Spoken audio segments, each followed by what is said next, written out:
श्रीमन्महागणाधिपतये नमः। लक्ष्मीनारायणाभ्यां नमः। उमामहेश्वराभ्यां नमः। वाणीहिरण्यगर्भाभ्यां नमः। शचीपुरन्दराभ्यां नमः। मातापितृचरणकमलेभ्यो नमः। इष्टदेवताभ्यो नमः। कुलदेवताभ्यो नमः। ग्रामदेवताभ्यो नमः। स्थानदेवताभ्यो नमः। वास्तुदेवताभ्यो नमः। सर्वेभ्यो देवेभ्यो नमः। सर्वेभ्यो ब्राह्मणेभ्यो नमः। श्री गुरुचरणकमलेभ्यो नमः।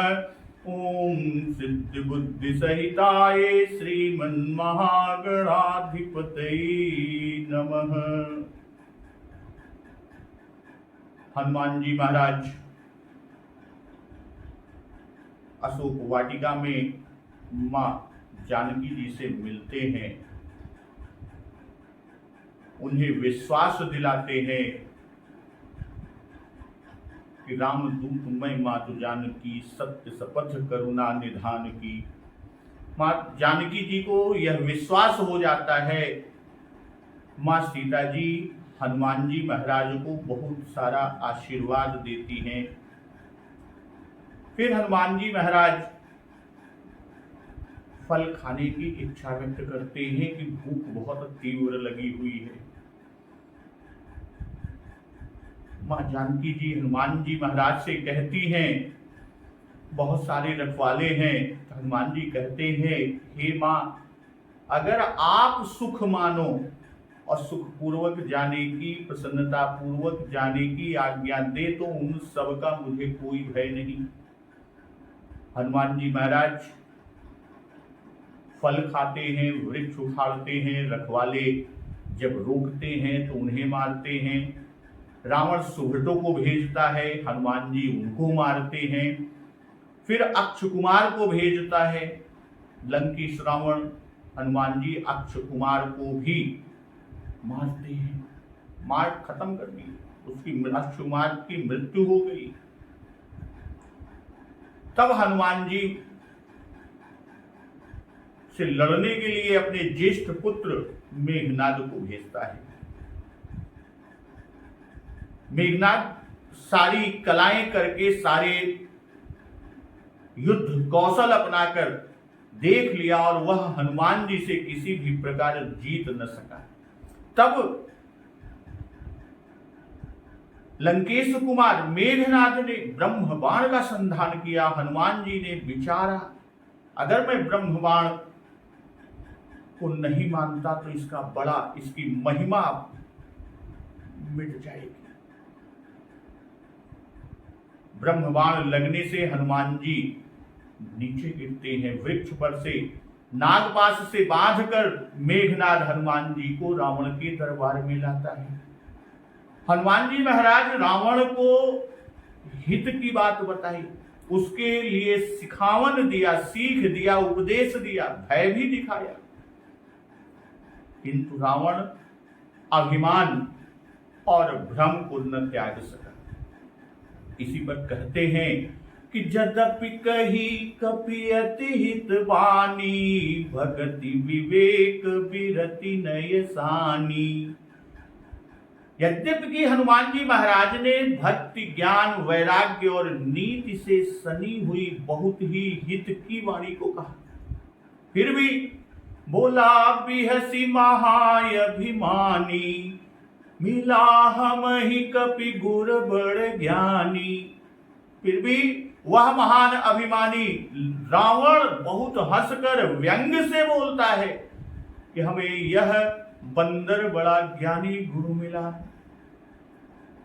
रावण हनुमान जी से कह रहा है कि मृत्यु निकट आई खल तो ही, लागे सी अधम सिखावन मोही।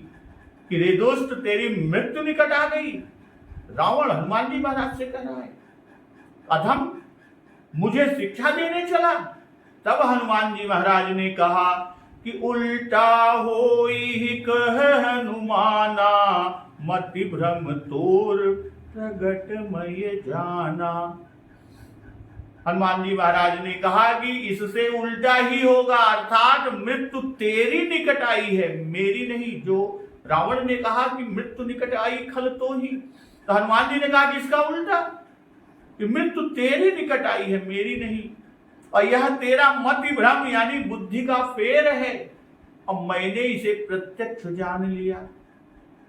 हनुमान जी के इतना कहते ही रावण ने जब सुना तो सुनि कपि बचन बहुत खिसियाना, बेगी नहरहु मूढ़ कर प्राणा।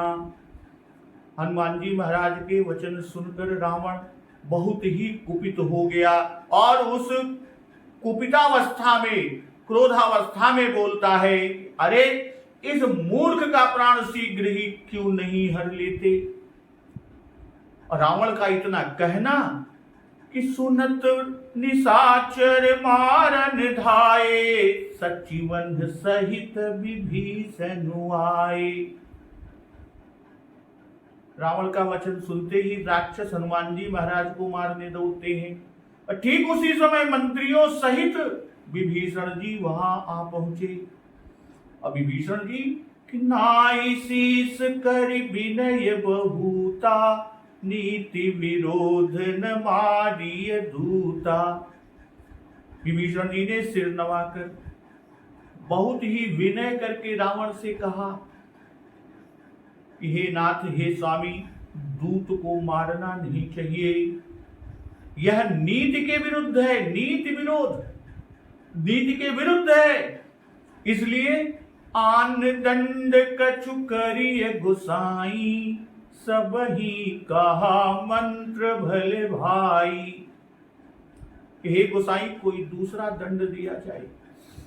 तो सबने कहा कि भाई यह सलाह उत्तम है। अब विभीषण जी की यह बात सुनते ही कि सुनत बिहसी बोला दस कंधर, अंग भंग करि पठइय बंदर। यह सुनते ही रावण हंसकर बोला, अच्छा तो बंदर को अंग भंग करके भेज दिया जाए, यानी अंग भंग करके बंदर को लौटा दिया जाए। तो विभीषण जी ने जो कहा कि नीति के विरोध, ये विरुद्ध है, दूत को मारना उचित नहीं है। और सबने कहा कि हाँ भाई यह उचित है। तो यह सुनते ही रावण हंसकर बोलता है कि बंदर को अंग भंग करके भेज दिया जाए। तो सुनत बिहसी बोला दस कंधर, कि बिहसी अर्थात विभीषण जी की विनय सुनकर रावण प्रसन्न हुआ। यहां हंसना प्रसन्नता का सूचक है।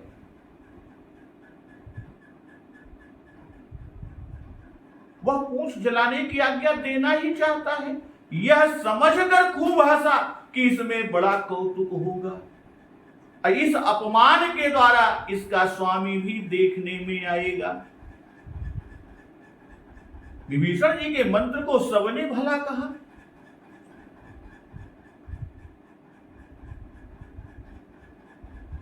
कि सब ही कहा मंत्र भल भाई।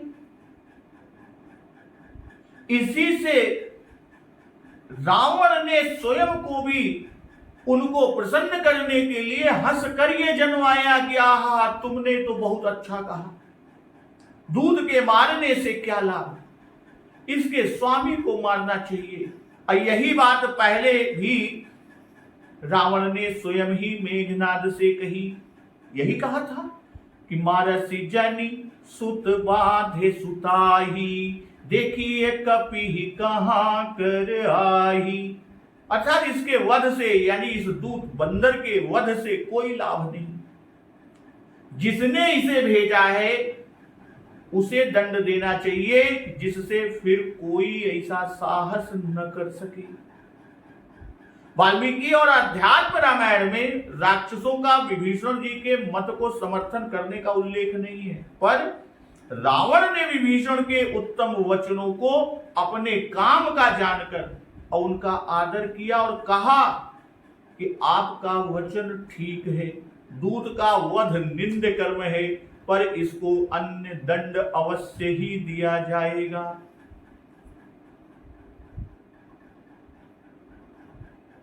तो सुनत बिहसी बोला दस कंधर। यहां बिहसी से विभीषण के मंत्र का आदर और स्वीकारत्व को दर्शाया, जन्माया कि इन्होंने मुझे अनीति और अपकीर्ति से बचा लिया। बिहसी में प्रसन्नता के साथ कौतुक का भी भाव है, मानो हास्य कला में उसे खिलाड़ी हनुमान पर विजय का दांव मिल गया। ऐसी से विस्तार से समझाकर कहा कि सबके ममता पूछ पर सब ही कहूं समुझाई। और यहां कहते हैं कि सुनत बिहसी बोला दस कंधर। 10 कंधर यानी 10 मस्तकों वाला, और अंग भंग कर पठई बंदर, कि सबको देह और प्राण परम प्रिय होते हैं। देह प्राण ते प्रिय कछु नाही, सो मुनि देव निमिष एक माही। श्री दशरथ जी का वाक्य विश्वामित्र जी के। तो उनमें से प्राण दंड तो नीति विरुद्ध ठहरा, और रहा शरीर, सो यह भी सबको प्रिय है। और यह बात स्वयं हनुमान जी महाराज ने अभी भी कहा कि सबके देह परम प्रिय स्वामी, इसलिए इसके शरीर का कोई अंग भंग कर दिया जाए। और यह कहकर फिर स्वयं ही बताता भी है रावण कि कौन अंग भंग, कौन सा अंग भंग किया जाए और किस तरह किया जाए। कि कपि के ममता पूछ पर सब ही कहूं समुझाई, तेल बोल रिपट बाधि पुनि पावक देहु लगाई। पावक देहु लगाई। तो रावण ने सबको समझा कर कहा कि कप की ममता, इसका ममत्व तो पूंछ पर होती है, इसलिए तेल में कपड़ा डुबोकर उसे इसकी पूंछ में बांधकर फिर आग लगा दो। यह रावण ने सबको समझाया क्या कि कप के ममता पूंछ पर। भाई वानरों का ममत्व तो अपनी पूंछ पर होता है, अर्थात पूंछ ही उनका अत्यंत प्यारा भूषण है। अपनी लांगूल पर ही उनको बड़ा अभिमान रहता है। अप्रसन्नता में वे पूंछ को उठाकर घुमाते फिरते हैं, और उसी से वे बड़ी चोट भी करते हैं। और कहता है कि सबई कहूं समझाए। पहले सुनत बिहसी बोला कहा, अब यहां कहते हैं कि सबई कहूं समझाए। यह कहकर जन्माए कि पहले के वचन विभीषण जी के उत्तर में कहे गए, और यहां कि कपि के ममता पूछ पर सब ही कहूं समुझाई। तो यहां के वचन सब राक्षसों से कहे, और ऐसा ही वाल्मीकि जी का भी मत जान पड़ता है। वहां विभीषण जी से रावण ने यही कहा कि अवश्यम तू वधायान्य क्रियता मत्स्य निग्रह, वध न करके अन्य दंड अवश्य इसे दिया जाएगा। और पूंछ जलाने की आज्ञा राक्षसों को दी। सबको समझाना यह है कि तुम सब मिलकर यह काम करो, और ऐसा ना हो कि कुछ लोग काम में लगे, शेष तमाशा देखने में लगे रहें। आग लगाते समय यह कोई उपद्रव न कर बैठे, सावधानता पूर्वक काम करो। अब तुम लोग कपड़ा बांधने में डरो मत, यह इस समय बेबस है, नागपाश में बंधा हुआ है और मेरे समक्ष है, इसलिए यह कुछ नहीं कर सकता। अब क्या समझाया यह पूज्यपाद बाबा गोस्वामी तुलसीदास जी स्वयं कहते हैं कि तेल बोरी पट बांधि पुनि पावक देहु लगाई। वाल्मीकि रामायण में यह समझाना नहीं है, केवल पूंछ को आग लगाकर जला देना कहा, और अध्यात्म में यत्न पूर्वक वस्त्र लपेट कर आग लगाने को कहा है। हनुमान नाटक में अवश्य तेल में भिगोए हुए पुराने वस्त्र और बहुत सन से लपेटी हुई पूंछ ये शब्द मिलते हैं। किलांगुले चैल तैल प्युत बहुल षणैर वेष्टिते दीप्यमानो। अब मानस की ही यह विशेषता है कि रावण ने समझाया कि पहले कपड़ा बांधकर तब तेल न डालना। भाई पहले कपड़ा बांध दे ऊपर से तेल डाले तो ऐसा करने से बीच में कपड़ा सूखा रह जाएगा। पहले तेल में डुबो कर तब इसकी पूंछ में बांधो जिससे कि सूखा ना रहे। अब अंदर का ममत तो पूंछ में है, आग लगा दो तो जल जाए, तब स्वामी के पास जाकर यह स्वामी को ले आएगा। विभीषण जी ने जब कहा कि दूत को मारना नीति विरुद्ध है, कोई दूसरा दंड दीजिए, और यह बात सारी सभा ने अनुमोदन किया, सब ही कहा मंत्र भल भाई। पर रावण साधारण खल नहीं है। वह हंसा कि आज तो सभी विभीषण की बात मान गए। अच्छा देखो, सबको उल्लू बनाता हूं और ये सब लोग वध दंड नहीं चाहते, तो मैं ऐसी बात कहूंगा कि जिससे सब लोग समझें कि हम लोगों की राय तो महाराज जी ने मान ली, और हो यह कि बंदर तड़प तड़प कर मरे। इसलिए कहता है कि अंग भंग करी पठैय बंदर। तो अब यहां प्रश्न यह होता है कि कौन सा अंग भंग किया जाए। तो इस पर कहता है कि बंदर की ममता पूंछ पर रहती है कि कपि के ममता पूंछ पर, इसलिए इसे पूंछहीन कर दो। अब इसकी विधि भी बतलाता है कि तेल बोर रिपट बांधि पुनि पावक देहु लगाई। विधि यह बतलाता है कि कपड़े को तेल से तर करो और तब पूंछ में लपेटो और उसके बाद आग लगाओ, तो इस भांति उसकी पूंछ जल जाएगी, तब यह पूंछहीन होकर जाएगा, अपने मालिक को, अपने स्वामी को ले आएगा। मानो वह पूंछ जलकर राख होते तक जीता रहेगा। सारी लंका जल गई और हनुमान जी की पूंछ न जली, यह बात दूसरी। रावण तो ये सोच रहा था खाली पूंछ ही नहीं बल्कि पूरा बंदर जल जाएगा, किंतु हनुमान जी की पूंछ न जली, सारी लंका जल गई। पर वह महादुष्ट तो अपनी समझ में बुरी मौत हनुमान जी को मार चुका। इससे हमको उपदेश है, हम सभी को उपदेश है कि जिसमें ममता हो उसमें आग लगा देने से ममता मल जल जाए, तब भगवान के पास यह जीव पहुंच जाता है। स्वामी तो सर्वत्र और सब में है ही। तो पूछहीन बानर तह जाई, तब सठ निज नाथ ही लई आई। जब पूछहीन वानर वहां जाएगा तब यह सठ अपने स्वामी को ले आएगा, और जिसकी कि जिन्ह कई कीन्हि बहुत बड़ाई, देखो मैं तिन्ह कई प्रभुताई। भाई जिनको या जिनकी इसने बहुत बड़ाई की, तो मैं जरा उनकी प्रभुता भी तो देखूं। यहां जो रावण ने कहा पूछहीन बानर तह जाई, पूछहीन बानर कहने के पीछे का भाव कि अपनी अत्यंत प्यारी वस्तु यानी पूंछ, जिस पर सबसे अधिक ममता होती है, कि न रहने से यह बहुत दीन और दुखी हो जाएगा। इस बात का प्रत्यक्ष चिन्ह सभी इसके इष्ट मित्र भाई बंधु आदि को देख पड़ेगा कि इसे दंड दिया गया है, और यह चिन्ह दूर से ही बिना बताए दिख पड़ेगा जब पूंछ नहीं रहेगी।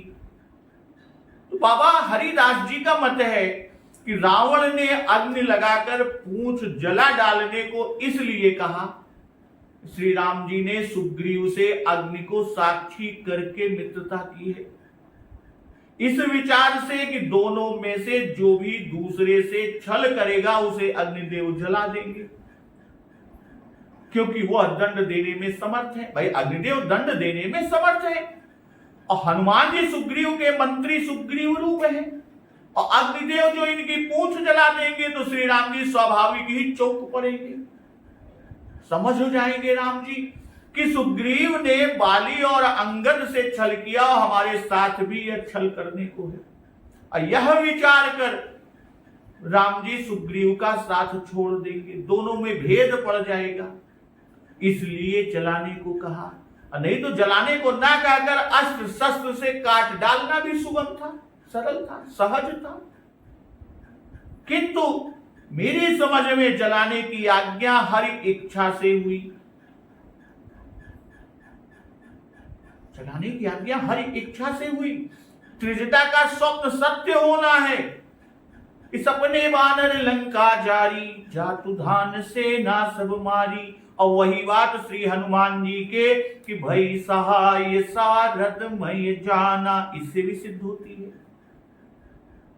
तो पूंछ ही को जलाने को कहा, नेत्र आदि अन्य अंगों को विकृत क्यों न किया? कारण तो स्वयं रावण ने बताया कि कपि का ममत्व तो पूंछ पर होता है कि कपि के ममता पूंछ पर। भाई जैसे मनुष्यों में नाक और मूंछ, वैसे ही बानर में पूंछ। और फिर रावण की बहन की नाक और कान लक्ष्मण ने काटे, तो हो सकता है किसी से रावण को अंग भंग करने की बात सूझी हो। और कहते तह जाई ही,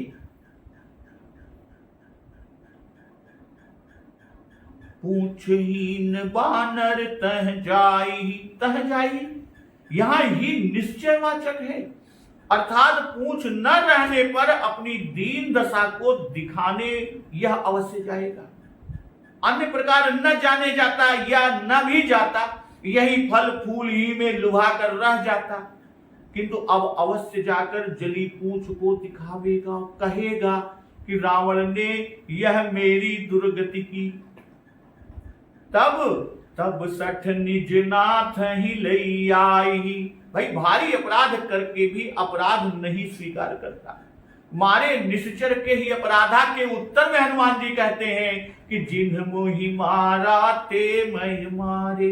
और बड़ा निडर है, इसलिए सठ कहा रावण ने कि कहु सठ तो ही न प्राण कई बाधा। देखो अति असंग सठ तो ही, कि मेरा प्रताप देखकर भी क्षमा की प्रार्थना नहीं करता। कि देखी प्रताप न कपि मन शंका। और निजनाथ जिनके विषय में इसने कहा कि वो ही न कछु बांधे कैला जा, कीन चहु निज प्रभु कर काजा। और लई आई, कहने का भाव कि मेरा बल और प्रताप सुनकर इसका स्वामी कहीं लौट न जाता। कि भई भेंट की फिर गए श्रवण सुजस सुनि मोर। रावण वाक्य सुखपति के सुख के लिए सुख से कहा, किंतु इस वानर ने मुझसे बदला लेने की प्रतिज्ञा की है कि तेहि पर बांधे उतने तुम्हारे। तो इस पुच्छहीनता का बदला यह स्वयं तो ले नहीं सकता, किंतु इसके स्वामी की इच्छा न रहने पर भी वह इसे किसी न किसी प्रकार मना कर, बहला फुसला कर किसी न किसी रूप में अवश्य ले आवेगा। यह रावण विचार कर रहा है, सोच रहा है। और रावण कहता है कि जिन्ह कई कीन्हि सी बहुत बड़ाई, देखूं मैं तिन्ह कर प्रभुताई। भाई पहले कहा कि निजनाथ को ले आएगा, पर निजनाथ सुग्रीव भी है, इसलिए उससे पृथक श्री राम जी को सूचित करने के लिए रावण फिर कहता है कि जिन्ह कई कीन्हि सी बहुत बड़ाई, अर्थात जिनकी पहले इसने बड़ी बड़ाई की उनको लावेगा। रावण राम का नाम कभी नहीं लेता, प्रभु श्री राम का नाम कभी नहीं लेता कि जिनके बल कर गर्व तो ही ऐसे मनुजय अनेक, इसलिए यहां पर भी नाम न लिया। पूज्यपाद बाबा गोस्वामी तुलसीदास जी निज नाथ से उपरयुक्त की कीन चहु निज प्रभु कर काजा वाले निज प्रभु की ओर संकेत तो कर ही रहे हैं, पर इतना ही नहीं, इससे वे अन्य रामायणों का भी मान रख लिए। अध्यात्म रामायण में जो उल्लेख है कि ये विभीषण जी के वाक्य वे कहते हैं कि कोई दंड ऐसा दीजिए जिसका चिन्ह लेकर यह जाए और जिसे देखकर सुग्रीव सहित राम तुरंत आवे, बिना विलंब किए तुरंत आवे और फिर उनसे आपका युद्ध हो। तो संभव है कि सुग्रीव सहित राम के संकेत के लिए निजनाथ पद दिया। और पहले निजनाथ से सुग्रीव को कहा, फिर जिनके कीन्ही सी बहुत बड़ाई से प्रभु श्री राम जी को भी कहा। अब बहुत बड़ाई जो कहा कि जिनकई कीन्ही सी बहुत बड़ाई, तो बहुत बड़ाई यह क्या कि जाके बल बिरंची हरीसा पालत सृजत हरत दस सीसा, जाबल शीस धरत सहसानन अंड कोश समेत गिरिकानन, अधरई जो विविध देह सुर त्राता, तुमसे सठन सिखावनु दाता, हर को दंड कठिन जेहि भंजा, तेहि समेत नृप दल मद गंजा, अखर दूषण त्रिशिराय रुबाली, बधे सकल यतुलित बलशाली। तो इस कथन का भाव यहां यह है कि यह सब कोरी बड़ाई है, ऐसा हो नहीं सकता कि सारा ब्रह्मांड उनका बनाया हो। और आगे सुख और सारन भी यही बात कहेंगे कि राम तेज बल बुद्धि विपुलाई, शेष सहस सत सकहि न गाई। और इस वचन को भी रावण झूठा कहेगा कि मूढ़ मृखा का करसी बड़ाई, रिपु बल बुद्धि था मय पाई। पर यहां यही कहता है कि बहुत बड़ाई की, यह नहीं कहता कि झूठी बड़ाई की। क्यों? क्योंकि हनुमान जी का वचन ऐसा पुष्ट है कि उसे झूठा कहने का रावण को साहस ही नहीं पड़ता।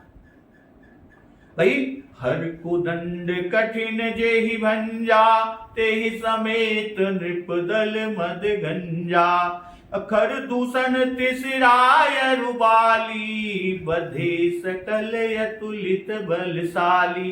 इस वचन को तो कैसे झूठ कहे, इस वचन को कैसे झूठ कहे? तो रावण की बात को सुनकर अब वचन सुनत कपि मन मुसुकाना, भई सहाय सारद मय जाना। कि रावण के वचन सुनते ही हनुमान जी मन में मुस्कुराए कि मैं समझ गया कि अब सरस्वती जी सहाय हुई हैं। कहने का भाव यहां कि शारदा की सहायता वाणी द्वारा ही होती है। सरस्वती के दोनों रूप हैं, वाणी और देव। तो यहां वाणी रूप मंत्र रूप से सरस्वती की सहायता हुई। जो हमारा अभीष्ट था वही उन्होंने रावण से कहला दिया। भाई, पूछहीन तलवार से भी हो सकते थे, पर तलवार से काटने को न कहकर रावण समझाता है कि तेल बोर रिपट बांधि पुनि, पावक देव लगा। यह कहला दिया किसने? मां शारदा ने अपनी सहायता से। तो वचन सुनत कपि मन मुसुकाना। भाई, रावण की मूर्खता पर हनुमान जी महाराज हंसे। यह स्पष्ट हो जाता है कि जातु धान सुनि रावण बचना, लागे रचई मूढ़ सोई रचना। भाई, जब उसके वचन मानने वाले मूढ़ कहे गए तब रावण की मूढ़ता तो स्वयं ही सिद्ध हो गई, अथवा ये कि अपने अनुकूल कार्य समझ कर मुस्काने। कौन? हनुमान जी महाराज। शारदा मां की सहायता समझ कर मुस्कुराए, या देवताओं की चतुरता पर हंसे कि वे सदा ही इसी के द्वारा रावण को हानि पहुंचाया करते हैं।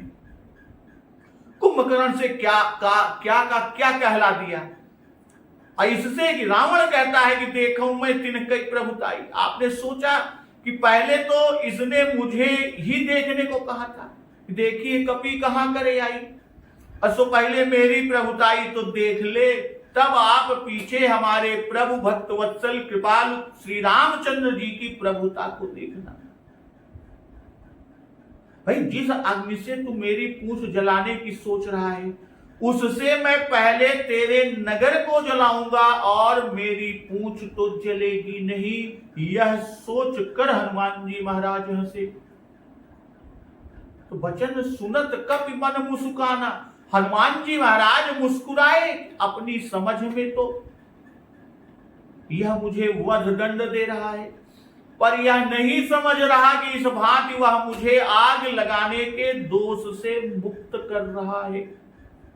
भाई आग लगाने वाला आतताई होता है, पर बंदर की पूंछ में आग लगने से बंदर का चारों ओर भागना, जहां तहां पूंछ का पटकना, वह स्वभाव सिद्ध है। तो इस भांति लंका दाह भी हो जाएगा और मुझे पाप भी स्पर्श नहीं करेगा। वाल्मीकि रामायण में वाल्मीकि जी ने लिखा कि रावण की आज्ञा पाकर जब राक्षस कपड़ा लपेटने लगे, तब हनुमान जी बहुत ही उत्साहित हुए, विचार करने लगे। हनुमान जी सोचने लगे कि इनकी जो हानि मैंने की है उसका बदला ये लोग मुझसे न ले सके। मैं रात में लंका अच्छी तरह देख भी न सका, देख नहीं पाया था। अब नगर में मैं बधा हुआ घुमाया जाऊंगा, तो इस प्रकार मुझे सारे गुप्त प्रकट स्थान देखने में आ जाएंगे। तो इस कार्य से रावण को विस्मय होगा कि मणिजटित सोने की लंका जल रही, वानर न जला, अवश्य मेरा समय फिर गया। भाई सिद्ध मुनि देवताओं को आनंद आएगा। अभय सहाय सारद मय जाना, इससे जाना जाता है कि इनको पहले ही, यानी हनुमान जी महाराज की पहले से ही लंका दहन की इच्छा थी। इच्छा व प्रतिज्ञा इन्होंने कब की? प्रश्न उठता है कि यह इच्छा और प्रतिज्ञा कब की हनुमान जी महाराज ने? जब हनुमान जी महाराज ने श्री जानकी जी को अपना शरीर जलाने के लिए सबसे अग्नि की याचना करते देखा, सो क्षण कपि कल्प सब बीता था। कि इस समय क्षण के कल्प समान बीतने का कारण यही था कि वे इसी सोच में निमग्न हो गए कि कब मैं इस विरहाग्नि का बदला रावण से लूंगा। और इसी से शोक में क्षण भर भी महान सा हो गया था। भाई बदला लेने की इच्छा उस समय हुई थी जब बदला लेने योग्य अवसर सरस्वती जी की प्रेरणा से मिला। मैं जाना कि इससे मैं ही जानता हूं, दूसरा नहीं। जो दूसरे का अनबल ताकता है उसी का अनबल होता है। यह सिद्धांत मैं ही जानता हूं, ये लोग नहीं। कि तकई नीच जो मीचु साधु की, सो पामर ते ही मीचु मरे। इसी से हनुमान जी मन में हंसे, जिससे राक्षस इनके हर्ष को न लख सके न समझ सके। और यह बात हनुमान जी महाराज ने अपने मन में निश्चित की कि यदि राक्षस जानते तो इससे हमारी हानि है, तो यह काम कदापि न करते। अगर भाई राक्षस जान जाते कि इससे लंका नगरी चलेगी।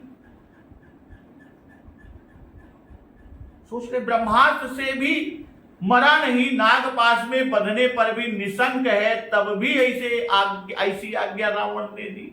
इसलिए निश्चय हुआ कि यह मति उसकी नहीं, रावण की नहीं, उर प्रेरक रघुवंश विभूषण जी ने सरस्वती जी द्वारा ऐसा कहला दिया। तो जातु धान सुनि रावण बचना, लागे रचई मूढ़ सोई रचना। रावण का वचन सुनकर मूर्ख राक्षस वही रचना रचने लगे, जो रावण ने समझाया था वही करने लगे। और वह करते करते कि रहान नगर बसन घृत तेला, बाही पूछ कीन्ह कपि खेला। नगर में वस्त्र घी और तेल न रह गया।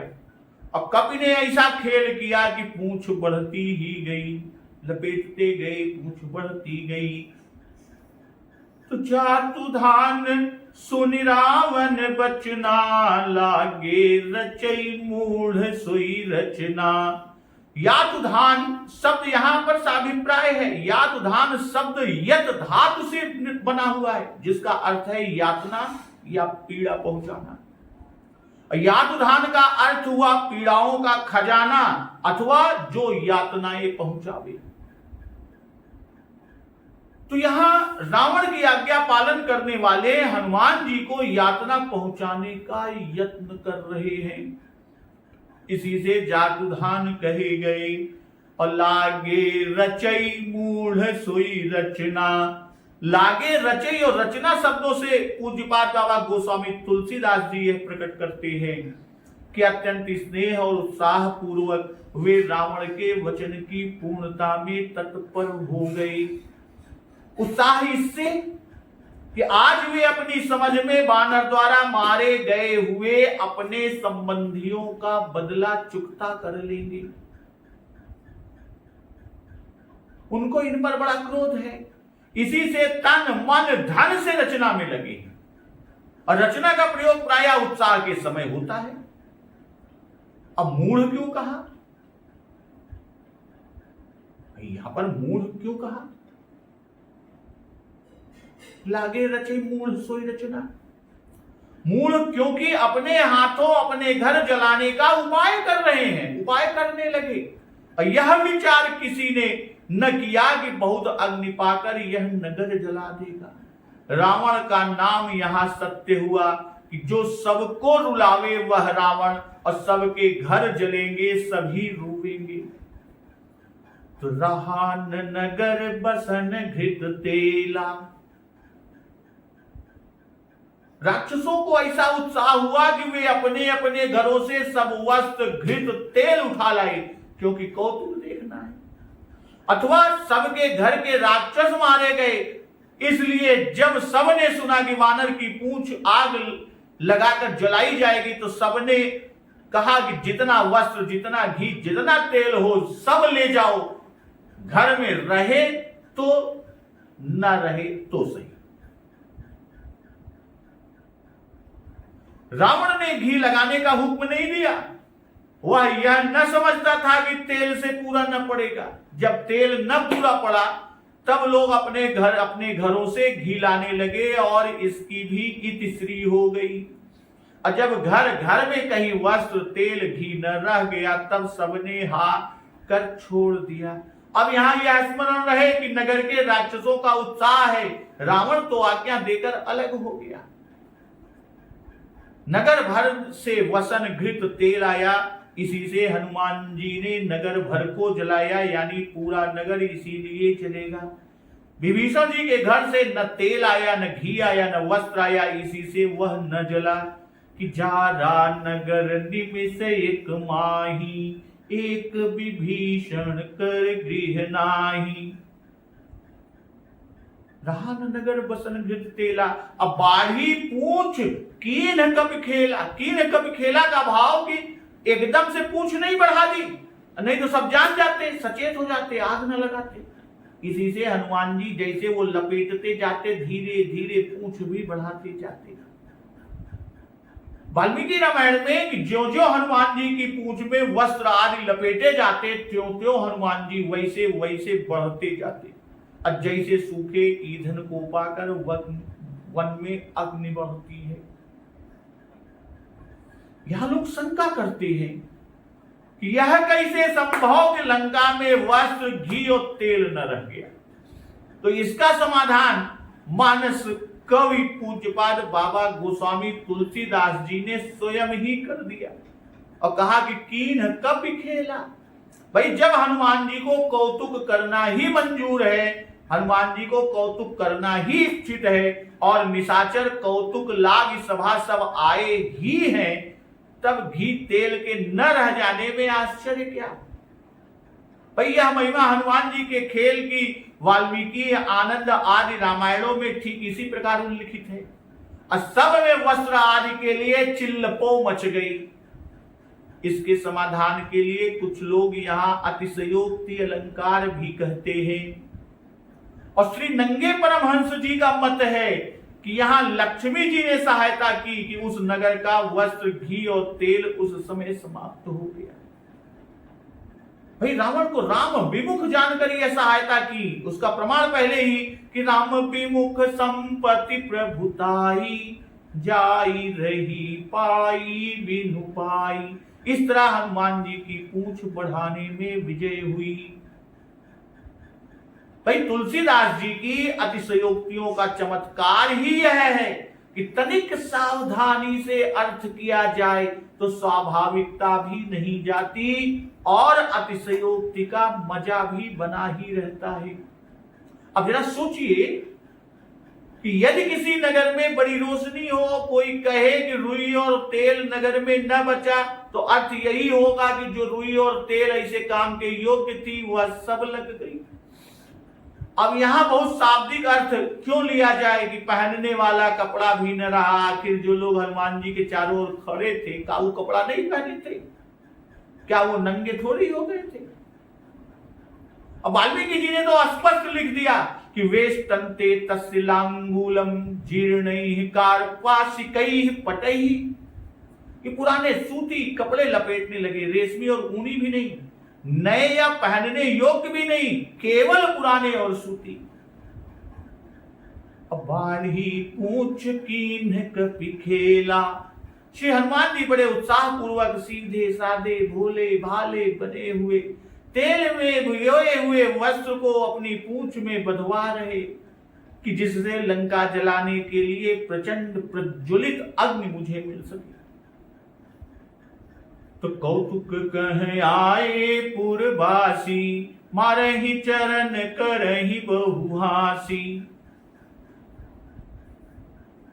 कौतुक के लिए पुरवासी आए और वे हनुमान जी को लात मारते और उनकी बहुत हंसी करते हैं।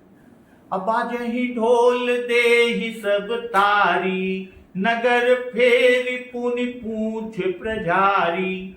ढोल बज रहे हैं, सब तालियां दे रहे हैं। नगर में हनुमान जी महाराज को फिराकर तब उन्होंने पूंछ में आग लगा दी।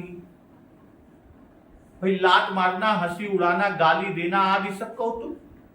और जिसके लिए पुरवासी आए, पहले कौतुक के लिए राक्षस जो डर से छिपे थे आए कि कपि बंधन सुन निश्चर धाये, कौतुक लागी सभा सब आए। और जब घर घर से तेल वस्त्र आदि की उगाही हुई तब यह सुनकर कि बानर की पूंछ जलाई जाएगी, बड़ा कौतुक होगा। छोटे बड़े सभी पुरवासी आ गए और इस कौतुक के वर्णन की यहां क्या आवश्यकता थी? अब यह प्रश्न यहां हो सकता है। तो इसका उत्तर यह है कि हनुमान जी नगर को जलाने वाले हैं। लोग पीछे यह दोष न लगावे कि क्यों नगर को जला डाला। इस विचार से पुरवासियों का अपराध पहले ही वर्णन कर दिया। सब पुरवासियों ने पहले अपराध किया तो इसका बदला हनुमान जी ने उस पीछे नगर जलाकर चुकवाया और सबको उनकी करनी का फल दिया। यह ध्यान रहे, यह स्मरण रखें कि वस्त्र और तेल लाकर पूंछ को जलाना यह अपराध पुरवासियों का नहीं, इसके लिए तो रावण की आज्ञा है। और लात मारना आदि पुरवासियों के किए हुए अपराध हैं, क्योंकि यह रावण का आदेश नहीं, रावण का हुक्म नहीं था। अब करहि बहुहासी का तात्पर्य यह है कि जब लात मारते हैं तब हनुमान जी ऐसा बनते हैं कि मानो डर रहे हैं, और तब सब राक्षस हंसते हैं कि तई सो कपि कौतुकी डेरात, ढीले गात कई कई लात के अघात, सहई जी में कहई पूर हैं। मारे चरण करें बहुहासी, फिर भी श्री हनुमान जी चुपचाप सब सह रहे हैं। और नगर में जब घुमाए जाते समय अपमान सहते हुए सुखपूर्वक हनुमान जी चले जा रहे हैं। इसका कारण है कि कीन चाहूं निज प्रभु कर काचार।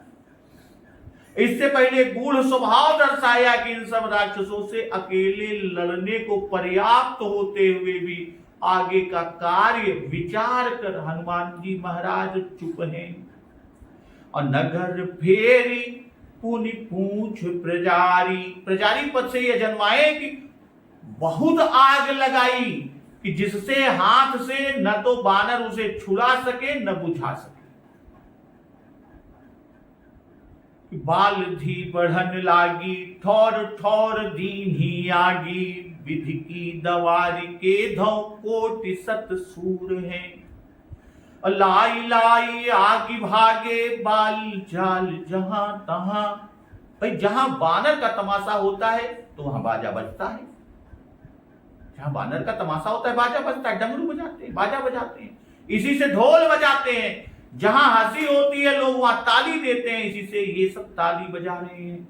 और नगर फिर नगर भर में बांध कर घुमाना यह भी एक दंड है कि सुन सुग्रीव वचन कपिधाए बांध कटक चौपास फिराए। अब बहु प्रकार कपि मारन लागे। या कि नगर में फिराया कि सब जान ले कि राजा का अपराधी ऐसी सजा को प्राप्त होता है, राजा के अपराधी को ऐसा दंड दिया जाता है। या इससे भी पिलाया कि जिस जिस घर के राक्षसों को इसने मारा है उनकी स्त्रियां भी इसकी दुर्दशा को देखकर प्रसन्न हो जाएं। भाई रावण ने स्वयं ही आज्ञा दे रखी थी कि इसकी पूंछ में आग लगाकर इसको सारे नगर में घुमाओ। तो मानस कल्प में नगर में घुमाने के पश्चात पूंछ में आग लगाई गई। नगर में घुमाते समय ढोल आदि बजा बजाकर इनका अपराध, हनुमान जी महाराज का अपराध कि अशोक वन को इसने उजाड़ा, राक्षसों को इसने मारा, अक्ष कुमार का वध किया, मंत्री पुत्रों आदि को मारा, तुम्हारे भाई बंधु पुत्र पिता आदि को मारा, आदि आदि सबको सुनाते। और अध्यात्म रामायण में तो यह चोर है ऐसा कहते हुए घुमाना लिखा है। और वाल्मीकि जी लिखते हैं हनुमान जी को जासूस यानी भेदिया बतला बतला कर वे राक्षस घोषणा करते जाते थे कि घोषयन्ति कपिम सर्वे चार इत्येव राक्षसा। फिर पावक जरत, जब हनुमान जी की पूंछ में आग लगा दिया तो पावक जरत देखी हनुमंता भयौ परम लघु रूप तुरंता। भाई अग्नि जलती हुई देखकर हनुमान जी महाराज तुरंत परम लघु हो गए, अत्यंत छोटे हो गए।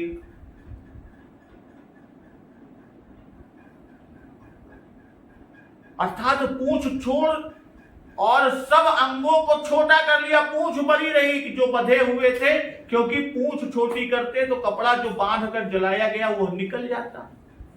अब बंधे हुए अंगों को छोटा करके बंधन से निकले जो नागपाश से बंधे हुए थे।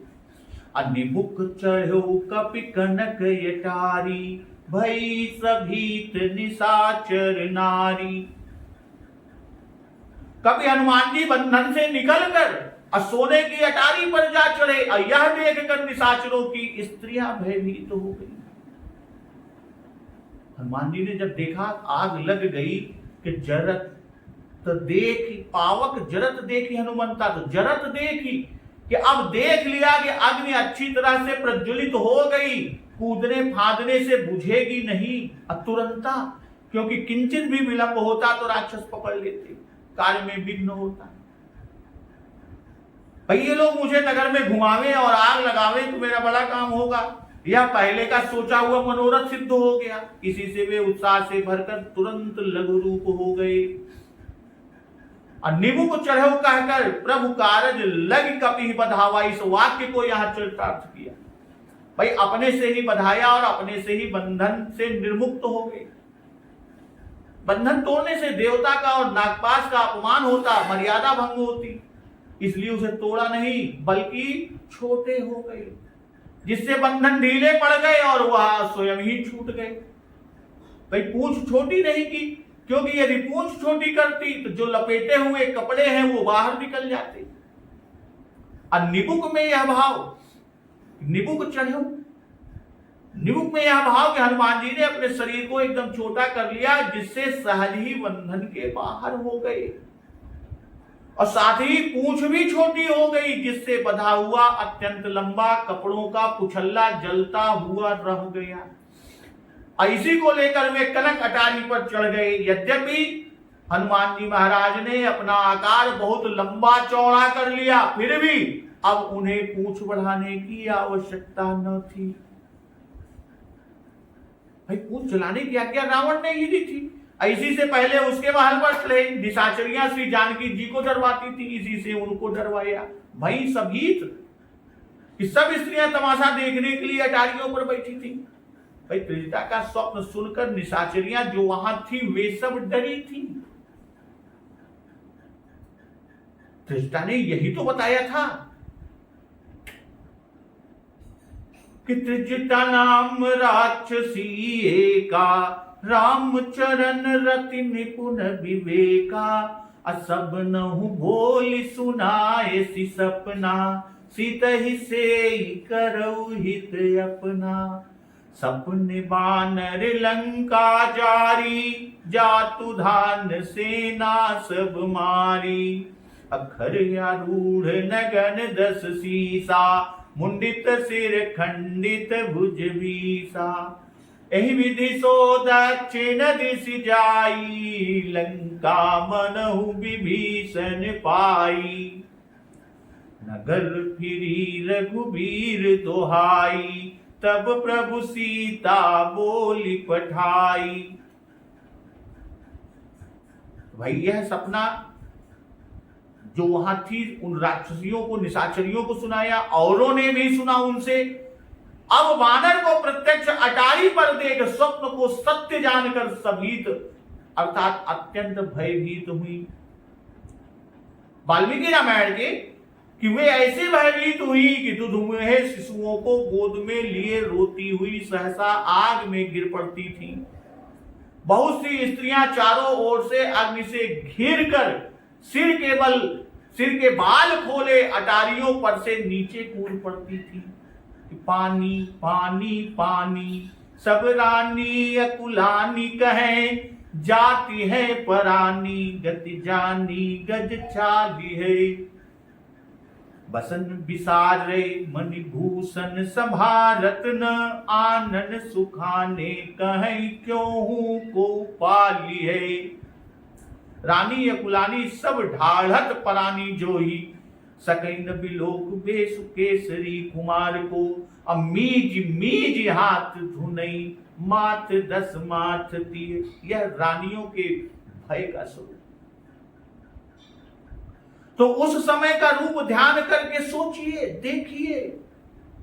एक तो त्रिकूटाचल ऊंचा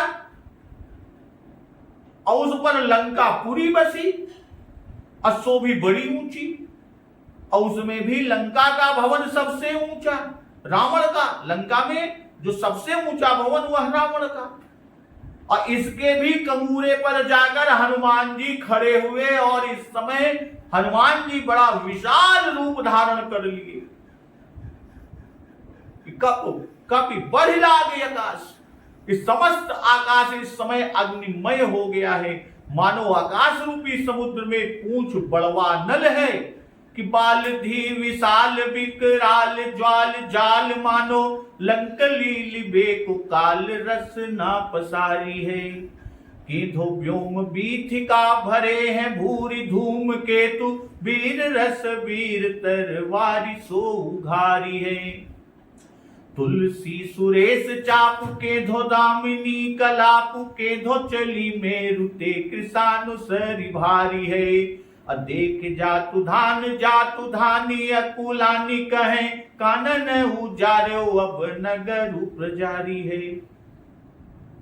और उसी समय हरि प्रेरित ते ही अवसर, चले मरुत 49 अट्टहास करि गर्जा, कपि बढ़ी लाग आकाश।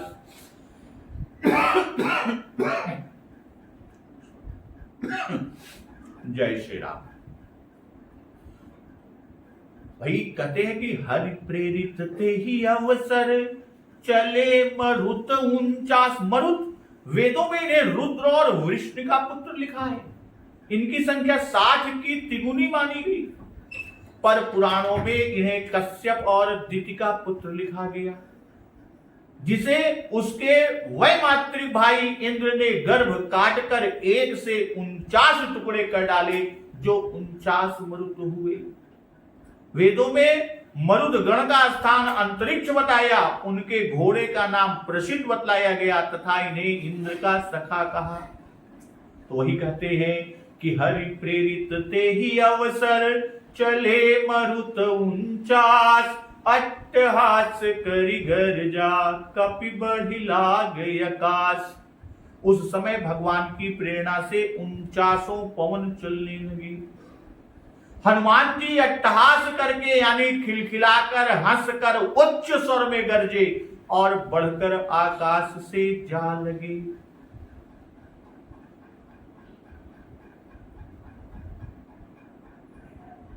हरि प्रेरित, भाई हरि शब्द बहुत अर्थों का बोधक है।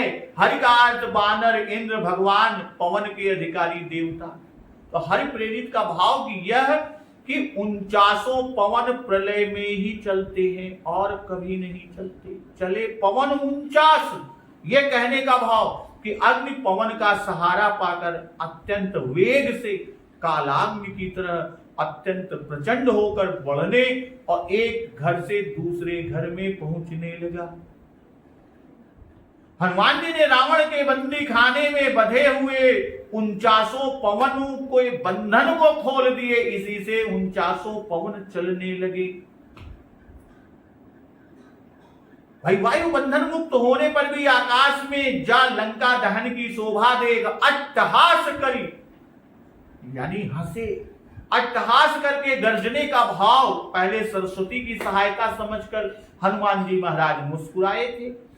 अब 49 पवनों की सहायता समझकर अट्टहास किया कि आहा अब काम खूब अच्छा बनेगा। पहले इस विचार से कार्य में विघ्न न पड़ जाए मन में मुस्कुराए थे। अब पवन की सहायता पाकर मनोरथ की विशेष रूप से और शीघ्र सिद्धि को देखकर खिलखिलाकर हंसे कि लो तुमने बहुत हंसी की थी, उसका बदला लो। बाबा हरिदास ने हंसने के 7 भाव लिखे। अट्टहास कर गरजे जिसमें श्री सीता जी को विश्वास हो जाए, उनकी कृपा से मुझे अन्न शीतल हो गया, मैं जल नहीं रहा हूं। जलता हुआ होता तो हंसता नहीं। भाई जो वस्तु श्री राम जी से विमुख हो उसे जलाने में सोच संकोच न करना चाहिए। जरौ संपत्ति सदन सुख, और जलते में हंस हंस कर देखना उचित है, इसलिए हंसे। भाई कवि जी कहते हैं कि तुम हमें हंसे, पूंछ में आग लगाई, मारा कौतुक देखा। अब हम तुमको हंसते हैं, घर में आग लगाते हैं, तुमको मारते और तुम्हारा कौतुक देखते हैं। तो भक्तजन आज का प्रसंग यहीं तक। अब आगे कि देह विशाल परम हरुआई, मंदिर ते मंदिर चढ़ाई। अजरई नगर भालोग बिहाला, झपट लपट बहु कोटि कराला। तात मातुहा सुनिय पुकारा, एहि अवसर को हम ही उबारा। तो हनुमान जी महाराज उलट पलट कर सारी लंका को जलाए और नगर जल रहा है। लोग विह्वल व्याकुल हो रहे हैं। आग की बहुतेरी यानी करोड़ों असंख्य भयंकर लपटे झपट रही हैं। और लोग हा तात हा माता को हमें कौन बचाने वाला है। तो जो चीख पुकार मची है। तो इस प्रसंग का श्रवण अमृत रसपान हम लोग अगले दिवस की कथा में रसपान करेंगे। तो एक बार जोर से बोलिए, सियावर रामचंद्र की जय, पवन सुत हनुमान की जय। जगत जननी मां जगदम्बा की जय, गुरुदेव भगवान की जय। उमापति महादेव की जय। जय श्री